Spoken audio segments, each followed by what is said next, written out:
Have you ever felt like your to-do list just keeps growing? And no matter what you do, tasks keep piling up? Well, there's a simple yet powerful rule that can change your life. The 1-minute rule. The rule is simple. If something takes less than 1 minute to do it immediately. Think about it. How often do you put off small tasks? Replying to a message, putting your shoes back in place, organizing your desk, or even drinking a glass of water. These are all things that take seconds, yet we procrastinate. But here's what happens when you follow the 1-minute rule. You eliminate small clutter from your life, both physically and mentally. Your surroundings stay organized, your mind stays clear, and most importantly, you build the habit of taking action instead of overthinking. And the best part?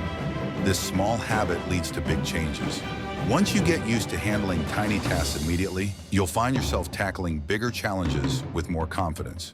So I challenge you, right after this video, find one small task you've been avoiding and do it now.